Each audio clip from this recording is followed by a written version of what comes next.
آپ کہتے ہیں نا ہم نمازی ہمیں آتا ہے سب کچھ، ایک دفعہ سنائے کسی قاری صاحب، اچھے قاری صاحب، سینکڑوں تو آپ کی تلفظ کی غلطیاں ہوں گی، تجوید پڑھی نہیں ہوتی ہم نے، نماز میں الٹا سیدھا پڑھ رہے ہوتے ہیں، ربی جعلنی، او بھائی ربی جعلنی ہے، جعلنی کہاں سے آگیا؟ جیم پہ تو فتح ہے ہی نہیں، آپ جیم ساکن ہے، ربی جعلنی، سبحانک اللہم، کلہ نہیں ہے، سبحانک اللہم، تھوڑا اٹھانا ہوتا ہے تاکہ الف مدہ پورا بنے، کھڑا زبر ہے، الف مدہ کے برابر کھینچنا ہے اس کو، دو حرکات کے برابر، سبحانک اللہم، وَتَّبَارَكَ اسْمُكَ، وَتَّبَارَكَ، او بھائی وَتَّا نہیں ہے، وَتَبَارَكَ اسْمُكَ، التحیات،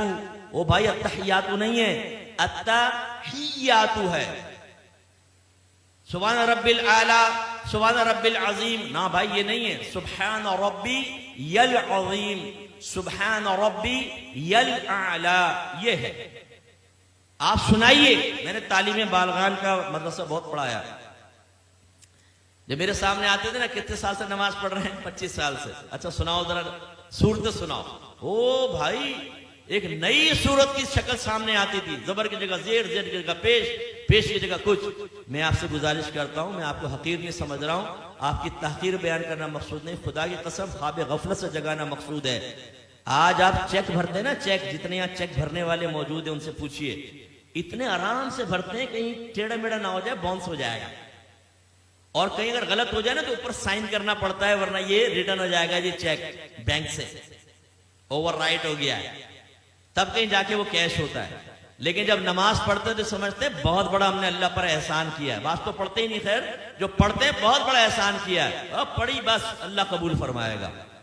حالانکہ نبی کریم صلی اللہ علیہ وسلم فرماتے ہیں کہ بندہ بعض اوقات 60 برس تک نماز پڑھتا ہے لیکن اس کی ایک بھی نماز اللہ تعالیٰ کی بارگاہ میں قبول نہیں ہوتی، کیونکہ رکوع صحیح کرتا ہے تو سجدہ غلط کر دیتا ہے، سجدہ صحیح کرتا ہے تو رکوع غلط کر دیتا ہے۔ ایک روایت میں فرمایا بعض نمازی ایسے ہیں کہ مسجد کے دروازے سے باہر نہیں نکلنے پاتے کہ ان کی نماز پرانے کپڑے کی طرح لپیٹ کے اس کے منہ پہ مار دی جاتی ہے۔ ایک روایت میں فرمایا جب نمازی بعض اوقات نماز ختم کرتا ہے تو نماز اس سے یہ کہتی ہے اللہ تجھے ایسا ہی برباد کر دے جیسا تو نے مجھے برباد کیا۔ اس میں وہ خاص طور پہ سپر مین نوجوان یہاں بیٹھے ہوئے نا، جب نماز پڑھنے کھڑے ہوتے ہیں رکوع سجدہ، ایک دم سیدھے کھڑے ہو گئے، رکوع سجدہ، ابھی ہماری الحمد آدھی بھی نہیں ہوتی، 2 رکعتیں ختم کر لیتا، اور جب یہ سلام پھیرا کلٹی باہر، او بھائی تو یہ تو ایکسپریس ٹرین بنا ہوا ہے، بلٹ ٹرین، یہ تیرا فائدہ کیا ہوا نماز پڑھنے کا؟ یعنی سر سے بوجھ اتار رہے ہو۔ آپ نے دیکھا جمعے کی نماز کے بعد جیسے ہی امام صاحب سلام پھیرتے ہیں جوتیوں پر رش لگ جاتا ہے، اتنا رش ہو جاتا ہے جیسے باہر 5-5 ہزار کے نوٹ بٹ رہے ہیں، اگر دیر ہوگی تو نکل جائیں گے۔ جوتیاں ڈھونڈنے میں 15 منٹ وہاں لگا دیں گے، مسجد میں نہیں بیٹھیں گے، نہ سنن پڑھیں گے نہ نوافل پڑھیں گے آگے کے، اور باہر نکل کے پھر دوسرے کہتے ہیں ہاں کیا کرنا، چل ڈھابے میں چائے پیتے، ابھی تم اس لیے باہر نکل کر آئے تھے۔ یہ بھی ضمناً بات آ گئی تو میں آپ کو عرض کر دوں، غور سے کریں، غور سے دیکھیں، اور اپنے بارے میں بھی سوچنا ہوں، آپ بھی سوچیں۔ نبی کریم صلی اللہ علیہ وسلم فرماتے ہیں کہ مسجد کی اور مومن کی مثال ایسی ہے جیسے مچھلی اور دریا، کہ اگر مچھلی کو دریا سے باہر نکالیں تو وہ اس وقت تک چین سے نہیں بیٹھتی جب تک دوبارہ دریا میں نہ آ جائے، اور منافق کی اور مسجد کی مثال ایسی ہے جیسے پرندہ اور پنجرہ، کہ اگر پرندے کو پنجرے میں بند کر دیں تو وہ پھڑپھڑاتا رہتا ہے کہ دروازہ کھلے اور میں اڑ جاؤں، اور جیسے کھولتے ہیں اڑ جاتا۔ اپنے بارے میں ہم سب کو غور کرنا چاہیے،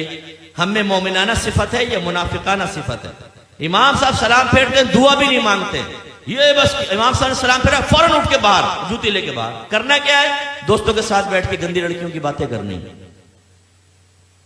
حالانکہ نبی کریم صلی اللہ علیہ وسلم نے فرمایا کہ جب کوئی نماز پڑھ کے اپنی جگہ بیٹھا رہے اور جان بوجھ کے اپنا وضو نہ توڑے تو فرشتے اس کے لیے دعائے بخشش و مغفرت کرتے رہتے ہیں جب تک کہ وہ اٹھ نہ جائے۔